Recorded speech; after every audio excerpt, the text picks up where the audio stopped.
గురుజీ మరి ఆ భయంకరమైన ఆ థర్డ్ స్టేజ్ ఏంటి? ఇది డేంజరస్ స్టేజ్ అండి. వీలైనంత వరకు పిల్లలు ఈ స్టేజ్లోకి వెళ్ళకుండా ఉండాలి అంటే దానికి కూడా పేరెంట్సే బాధ్యత నా ఉద్దేశం. ఓకే. ఈ స్టేజ్లో సెకండ్ స్టేజ్లో ఇన్ఫీరియారిటీ కాంప్లెక్స్ ఉన్న పిల్లలు కానీ ఆత్మన్యూనతా భావానికి ఆపోజిట్ సుపీరియారిటీ కాంప్లెక్స్లోకి వెళ్తారండి. అమ్మా నాన్న ఇలా సోఫాలో కూర్చుంటే వాడు అటు నుంచి లోపలికి వస్తాడు, హై డాడ్ అని రూమ్లోకి వెళ్ళిపోతాడు. ఆ రూమ్లో వాడికి ఒక కంప్యూటరు, వాడికి సెల్ ఫోను, వాడి ఫ్రెండ్స్ ఉంటారు.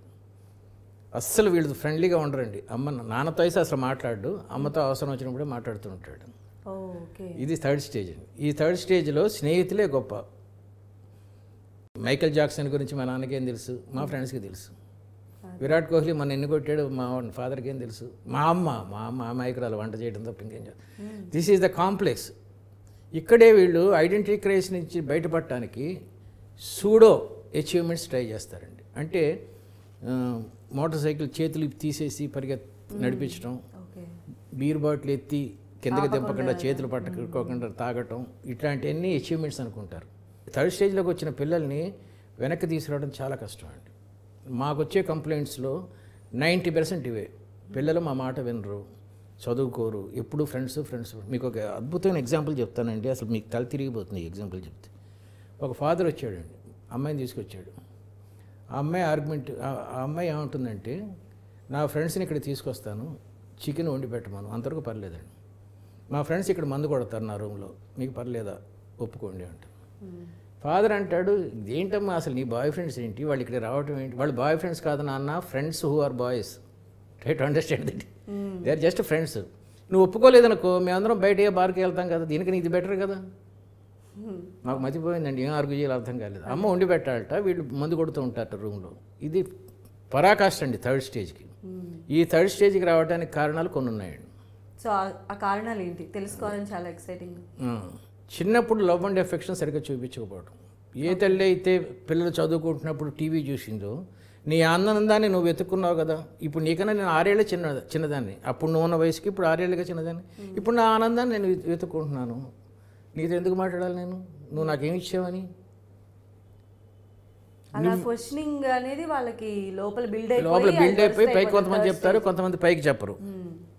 అమ్మకి కాళ్ళు నొక్కరా, నేను కూడా పక్కన కూర్చుంటాను, బాగా నువ్వు సేవ చేస్తే నేను చిన్న గిఫ్ట్ ఇస్తాను. ఎంత బాగుందండి ఈ ఫీలింగ్. నాన్న గోళ్ళు తీరా, బాగుంటుంది. ఇది చెయ్యాలంటే ఈ పిల్లోడు చూస్తుండగా తన తండ్రికి గోళ్ళు తీయాలండి, లేదంటే కనీసం నడుంకి అమృతాజనం రాయాలి. మదరు తన మామగారికి కాఫీ తీసుకొచ్చి పక్కన కూర్చొని, మామగారు బాగున్నారా, ఏంటి హెల్త్ బాగుందా అని అడగటం జరిగితే పిల్లోడు చూస్తే, ఓహో పెద్దలకి ఇలా ఉంటుందన్నమాట, ఇట్స్ గొలుసు కొట్టులా ఉంటుందన్నమాట. ఈ బాండేజ్ అంతా రావాలంటే చిన్నప్పటి నుంచి parents showing affection, expression of expression బాగుండాలి, లవ్ బాగుండాలి. అలా బాగుంటే ఆటోమేటిక్గా పిల్లలు బాగుంటారు.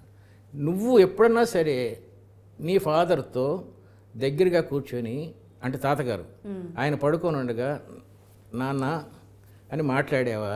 అలా మాట్లాడని నీకు నీ కొడుకు నీ పట్ల లవ్గా ఉండాలని చెప్పే అధికారం ఏముంది? అస్సలేదు. ఇది థర్డ్ స్టేజ్. మరి ఆ ఫోర్త్ స్టేజ్ ఏంటండి? అది I am okay you are okay stage. అంటే నేను బాగున్నాను, నువ్వు బాగున్నావు, అందరం బాగున్నావు అనే స్టేజ్. ఈ స్టేజ్లో ఒక చిన్న కథ చెప్తాను. ఒక 10 ఏళ్ళ అబ్బాయి, 8 ఏళ్ళ అబ్బాయి పక్క ఇళ్లలో ఉన్నారు. ఈ 10 ఏళ్ళ అబ్బాయికి అమెరికాలో ఒక అన్నయ్య ఉన్నాడు. వీడి బర్త్డేకి వాడు ఒక సైకిల్ పంపించాడు. వీడి చిన్నపిల్లడు ఎక్కించుకొని సైకిల్ దొక్కుతున్నాడు. అమెరికా సైకిల్ అద్భుతంగా ఉంది. ఈ చిన్నపిల్లడు ఎగ్జైట్ అయిపోయి, ఎక్కడి నుంచి వచ్చింది నీకు ఈ సైకిల్ అంటే, అమెరికా నుంచి మా అన్నయ్య పంపించాడు. అప్పుడు చిన్న కుర్రాడు, ఎంత బాగుండేది నాకు కూడా, వాళ్ళ అన్నయ్య పంపిస్తాడు అనలేదండి, ఎంత బాగుండేది నాకు కూడా తొందరగా వయసు వచ్చి అమెరికా వెళ్ళిపోయి మా తమ్ముడికో సైకిల్ పంపిస్తే అన్నాడు. ఇది I am okay your okay stage. ఈ స్టేజ్లో చాలా అద్భుతంగా ఉంటుందండి. ఇంకో స్టోరీ చెప్తాను. 2 ఫ్రెండ్స్ ఉన్నారు, రామ్ రహీం. మీ దేవుడు గొప్ప, నా దేవుడు గొప్ప అని పందెం వేసుకున్నారు. సరే, రేపు సాయంత్రం లోపల ఇద్దరం ఒక 2 కోరికలు కోరుకుందాం, నువ్వు నీ దేవుణ్ణి, నేను నా దేవుణ్ణి కోరుకుందాం, ఒక 3 నెలల తర్వాత చర్చిద్దాం ఎవరి కోరికలు నెరవేరాయి. ఇందులో ఒక కుర్రోడు కోరుకున్నాడు దేవుణ్ణి, నాకు ఈ ఊళ్ళోకెల్లా అద్భుతమైన సౌందర్య రాశి వివాహం కావాలి, నేను ఈ ఊళ్ళోకెల్లా పెద్ద వ్యాపారస్తుడు అయిపోవాలి, బోల్డ్ డబ్బు ఉండాలి అని కోరుకున్నాడు. ఇతను అందంగా ఉంటాడు. రోడ్డు మీద వెళ్తూ ఉంటే మేనాలోంచి ఒక వ్యాపారస్తుడి కూతురు చూసింది. వెంటనే తండ్రికి చెప్పింది, నేను వీడిని తప్ప ఇంకెవరిని చేసుకోను. ఆ వ్యాపారస్తుడు అల్లుడిని చేసుకున్నాడు, వీడు బాగా డబ్బు వచ్చేసి 3 నెలల తర్వాత వెళ్ళి రెండోవాడికి చెప్పాడు, చూసావా నా దేవుడు ఎంత గొప్పవాడు, నువ్వేం కోరుకున్నావురా అని అడిగాడు. నా స్నేహితుడు ఏం కోరుకుంటే అది జరగాలని కోరుకున్నాను. సూపర్. ఇదండి I'm okay your okay stage. ఈ స్టేజ్కి వెళ్తే ప్రపంచం అంతా ఆనందంగా ఉంటుంది. ఈ పేరెంట్స్కి కొడుకులకి గొడవలు ఉండవు, ఒక వసుధైక కుటుంబంలాగా ఉంటుంది. అవును.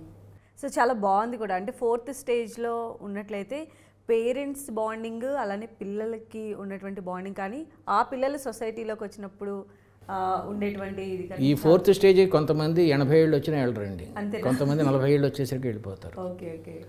సో అది బికాస్ ఆఫ్ వాళ్ళ పేరెంటింగే, everything depends on parenting. Guruji, పిల్లలని ఎలా పెంచాలి అని 4 స్టేజెస్లో చెప్పారు. ఇది బాగానే ఉంది, కానీ ఇప్పుడు అంతా చిట్కా వైద్యం మీద నడుస్తుంది గురూజీ. సో మా పేరెంట్స్ అందరికీ టక్కున ఓ మంచి గుర్తొచ్చేటువంటి చిట్కా చెప్పండి. పిల్లల్ని ఎలా హ్యాండిల్ పిల్లల్ని పెంచడం చిట్కా కదండి, it's a process. First point, it's a long process and beautiful process, ఆహ్లాదకరమైన ప్రాసెస్. పిల్లలు పాలు లాంటి వాళ్ళండి. తల్లి ఉప్పు అయితే పాలు ఇరిగిపోతాయి, తండ్రి పెరుగు అయితే పాలు మజ్జిగలా తయారైపోతాయి. తల్లి తండ్రి నీళ్ళ లాంటి వాళ్ళు అయితే పాలు పలసనవుతాయి.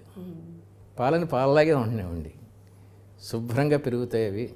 మీరు ఎక్కువ ఇంటర్ఫియర్ అయ్యి ఈ పంచదార అనే ప్యాంపరింగ్ని, గారాబాన్ని ఎక్కువ వేసే కొద్దీ అవి దేనికి పనికి రాకుండా అటు పాయసం అవ్వవు, ఇటు అదేది గులాబ్ జామ్ తయారు చేయడానికి విరిగిపోయి ఇవి కూడా అవ్వవు. కాబట్టి పాలని పాలలా ఉంచండి, అది చిట్కా. సూపర్ చిట్కా ఇచ్చారు గురు.